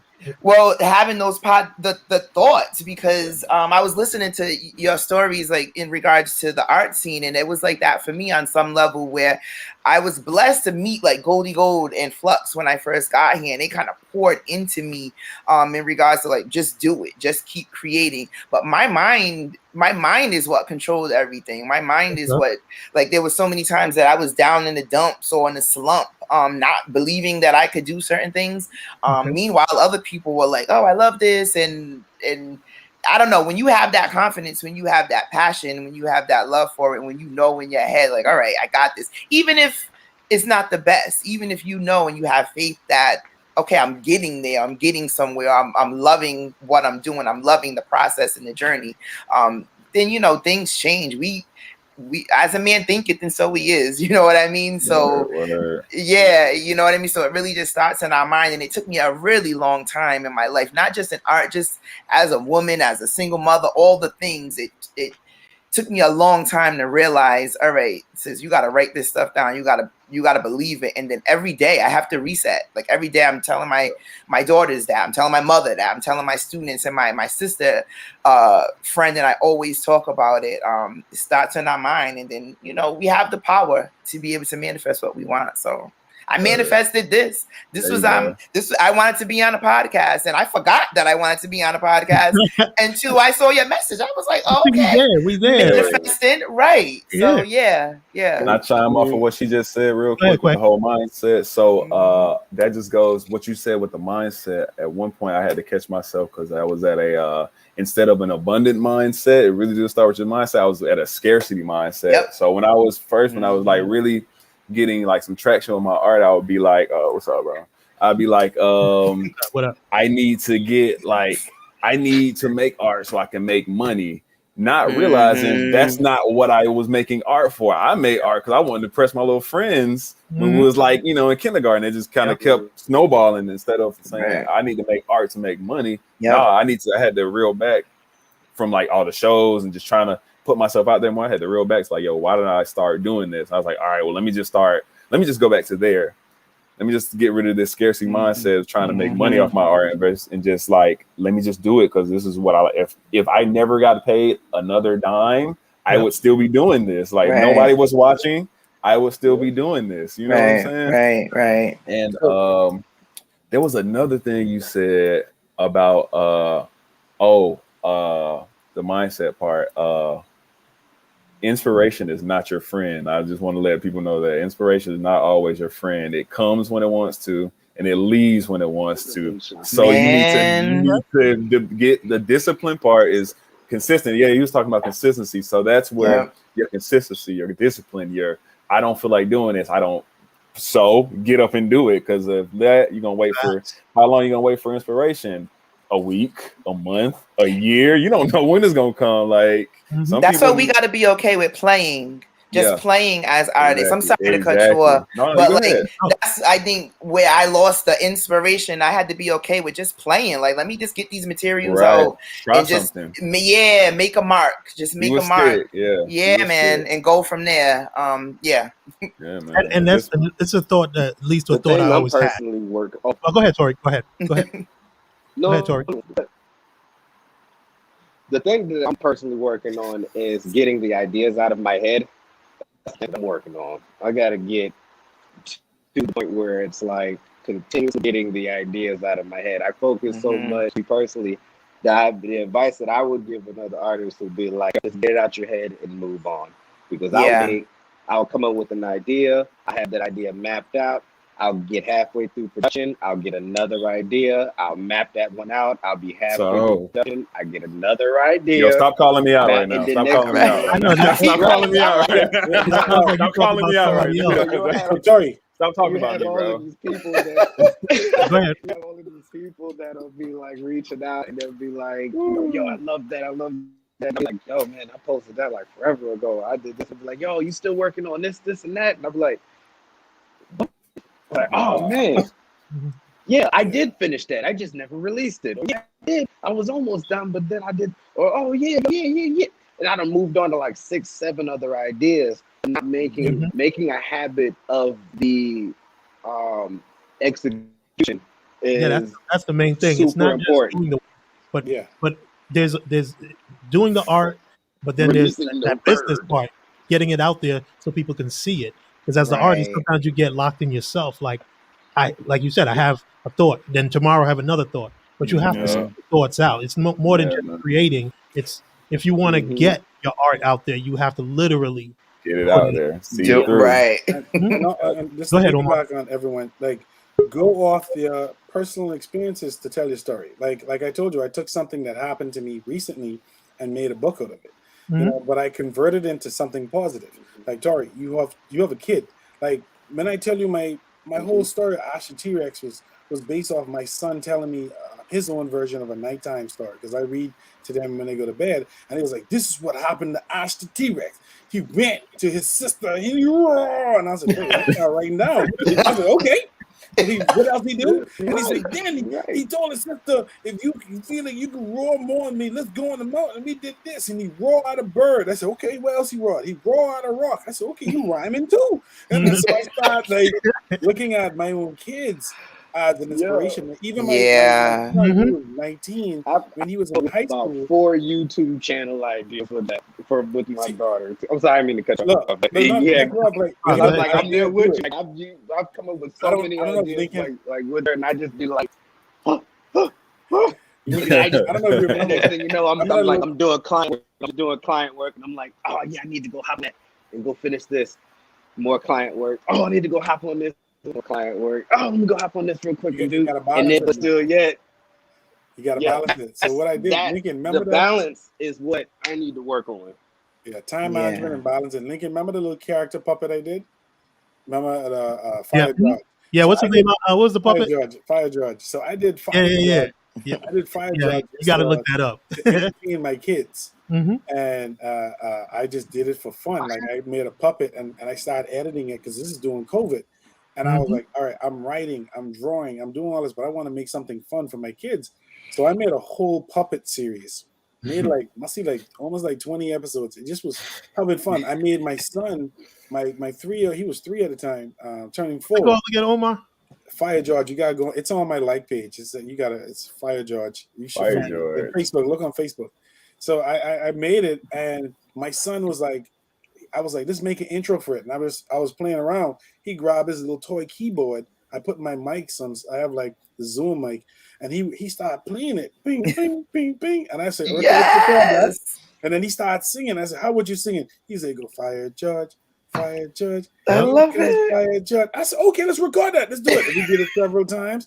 And then when I made it, and I had everyone, we just was having random shows. Like I was just recording him. So don't ever stop yourself. And I just did it for the fun of it. I didn't do it for, like what you have said earlier, don't do it for the money. Just do it for the fun of it. Do it for the art. Mm-hmm. You have your things that you can do to make money, but then you have your things that you need to do just to produce. It's I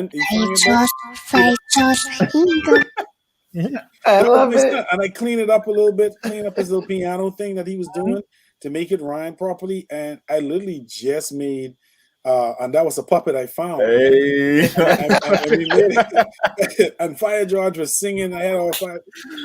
Yo. And then I made him have a behemoth accent. I started having people on the show. Shake it. Oh gosh. I had my kids watching it. You don't know me, boy. I know I from being town, you know. Being town, boy. You don't know I from being town, boy. Being town. Oh, this is great. This is great. Look at his little lean too. His little lean. So I made a bunch of, I haven't kept up with it like how I should have. But I made so many episodes from it. Like I have a couple more. I'm about to. He was controlling his music game, meaning like I'm in control. I know what I'm selling records. Nigga, shut up. My man. I was like, oh shoot! Right. It got to a point where people stopped asking me to be on episodes. I had one of my friends, Sky. She was a nurse. So I wanted to send shout out to all first responders during COVID. So she was on it. Then I had my other friend who was a firefighter. His name is Daryl, and he said something. I remember that. And it got to a point where I had like my friend from Boston who was a multimillionaire as an artist, which is crazy. He said it's weird that he said all the success and you're still a humble person towards me, Omar. Because everybody, when you have that one person becomes successful, everybody want to know what's the magic, how you do this. I want you to do the same thing for me. I just was like, but just keep on being a good friend, and that's it. I don't care about how many successes. Same thing with Linton. Like we stay. A lot of his friends who became successful. Remember your friends, the husband and wife who was the photographer, Carmen and Regis, creative. Yeah, and they became super big. And I remember them from when they were just doing. Yeah, we had that seminar at the school, and we brought them in, and they were talking, and they blew up. They're like basic, and then suddenly they blow up like the World Trade. But you look at. Just never giving up on yourself. And I feel like that's the problem a lot of people face. And I wouldn't even deny, I was at that point too at a time. I remember there used to be a competition that used to be held in the Bahamas called the Central Bank. And I never used to win. And I used to be like, why can't? And you win $10,000 if you win. So I used to be like, boy, I want to win the Central Bank. Guess how I won the Central Bank? When I didn't want to win it. When my friend was like, I'm going to take your art piece and submit it. And he submitted my artwork. And then it got picked. And then the next minute I won the competition. When I wasn't interested, then suddenly I won something or I won the $10,000. I was like, wow, I won the $10,000. What I can do with this? I invested it back into art. Invested back into myself. I didn't go and buy some gear and clothes. I just went and invested back. I bought me a camera. I bought me some lenses. I said, I need to get me cameras and lenses. I need to get these prime lenses. So I could beat Linton in shooting video. So I mean, you can have that now. I'm retired from that. I'm strictly mainly editing and producing now. Nice. So move on from that. If you want to have it. Don't worry, I'll hire you to edit. I could be executive boss and edit for me. So no doubt. But on that note, what's the name? Like what you're saying is you always got to believe in self. And sometimes when you're not chasing it, is when you get your rewards. It's not. Sometimes it's hard to kind of manage that because like a thought I've always had. Like speaking to you guys, like I wrote it down It was like a little phrase I was thinking about, and I wanted to get your opinion on it. Like, but the art is your passion, but your talent is also a skill. So it's not like that's when you were talking about the balance with Tori about balancing work. Like to me, sometimes I got bogged down into that with my video and all that stuff. That's why I started the podcast. Michaela asked me what earlier before we started, like, what got you to start this? For years, I was helping people. Like that's always been my calling, is to help people. When we worked at the school, Omar and I decided to have a photo like seminar. We brought Workshop, yeah. people into. What's that? We had the seminar and workshops. We brought in And the guest seminar artists. workshop. Yeah. So we had a lot of black students who were doing photography, but they didn't have like Tori and what Quay has said is someone that they could see that they can bounce ideas off. So we decided. Omar brought in his friend Drew Phillips. I brought in Creative Soul. Yeah, and a few remember other we brought photographers. international Yeah. Rod Lightburn, who was the And biggest Brad Lightburn. Yeah, photographer in the entire country. We brought him in. I mean, he Yeah. was just like, okay, he was good. Like Lincoln, one thing I'll say, but you were always a forward thinker and trying to help, and I would say that. And you always found ways. And if any resources you had, you were trying to find ways to help. And I always commended you for that.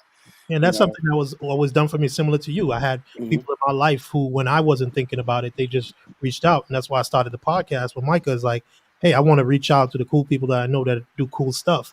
And let's try to create a community. So I thought of you first. And I was like, well, they all kind of do similar. They have similar trajectories. They're artists. They really focus on the Black experience. And then they also have their own businesses that they're trying to profit from the work, and I want to get you all together. So the same thing is like your skill, your art is your passion, it's everything you do, but your skill is the ways that you can execute that art. Right. Quay with the lights, Tori with the illustration and animation, but at the same time, he still has his own views on how he does things on his personal level. Omar with the 1,000,005 things that you do, and Michaela the same way with your advocacy, with your work in the community. That's amazing, because I was driving through the West End like 2 weeks ago, and I saw the building, the Connect building, and I was like, that made me think of you when I was doing the podcast. I called Michaela, like, we've been trying to link up, but she lives in the city, I live in Gwinnett, so it's always like hard to get together or whatnot. But that's one thing I wanted to do here today, is just to bring you guys together and show people that we come in all different shapes, sizes, genders, whatever, but art is connected. You know what I'm saying? So it's not just Omar does photography, Quay does murals, Tori does illustration, Michaela does. We all do art, and we all get together. So I hope this brings you all together. So Michaela, you say you wanted to get into printmaking. That guy in the middle. Right. I don't know what you're talking about. I don't do these things. I don't know. I do video. Oh, you do video? I mean, murals I can always too. help you in printmaking. I've done so much in it. It's crazy. All right, Micah, go ahead. I'm gonna hit up afterwards. I'm gonna hit just to Taylor, add, talk to you if I close. I started the fashion line. Nice. I want to talk to you. So we definitely gonna talk. Yes. Don't log off when we finish the show. Sorry. Stay up. Just to add on to what Lynn was saying, I think it's important all of us are here, just to talk about, every day as an artist and a creative.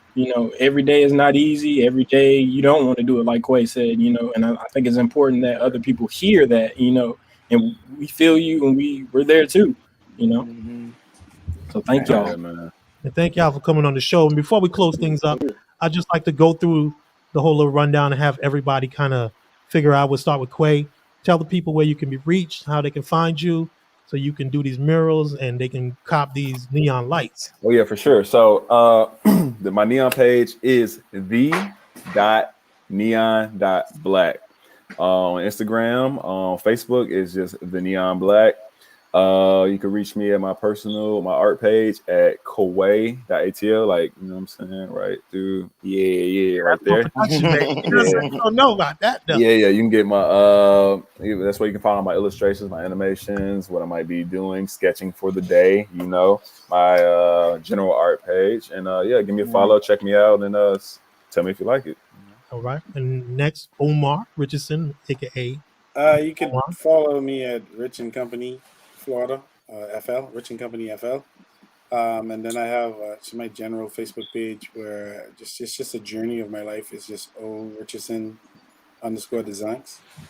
But other than that, it's following this journey and just making sure I want all of us to link, stay in contact with each other. Just don't let it be one interview and then that's it. You don't keep in I contact. So I know start we following gonna you. talk off here. Word. We gonna talk Yeah, off here right. before we But close. that's it. Just follow the journey, man. I mean, see what we're doing as a brand. See what how we trying to paint the sky green. All right, that's pretty Word. good. Next, you, Tori. You can reach me at Tory Montreal. All put together. For all commissions and inquiries, go to _nerdbagel_ or at nerd.com. All right, appreciate it. Next, Miss Michaela L. Field. Right. So for my business page, Unspoken Word Designs. So yeah, yep. My webpage, Unspoken Word Designs on Instagram or on Facebook. Unspoken Word Designs. And just my personal page is Michaela Fields. That's pretty dope. It's pretty dope. And we have my man Micah Almond, who's having a little technical difficulties. We write though. We got light rings and we got microphones and all Better that. every episode. We getting better. We getting better. You know, That intro I was do. great. Oh, I I'm gonna appreciate redo it. the intro. Redo the intro. I got some new stuff coming. New branding, and we gonna talk. We gonna talk off air and whatnot. But follow us on the Inside Out podcast on IG. You can catch us L Felix Media on Twitter to stream live and whatnot. Facebook, the Inside Out podcast. I just want to appreciate and thank every one of you for joining today. I'm just letting you know, in 2021 and beyond, I'm becoming a little sappy. I turned 45, and now I want to make. Not you old. Was that? What? You see this? So I unlike I you. don't bring him. He come in my house. Where's the rude behavior? Put his feet on my couch. You know what I'm saying? I'm But your I just brother, want to but I say, can do that. I'm your brother. I know you.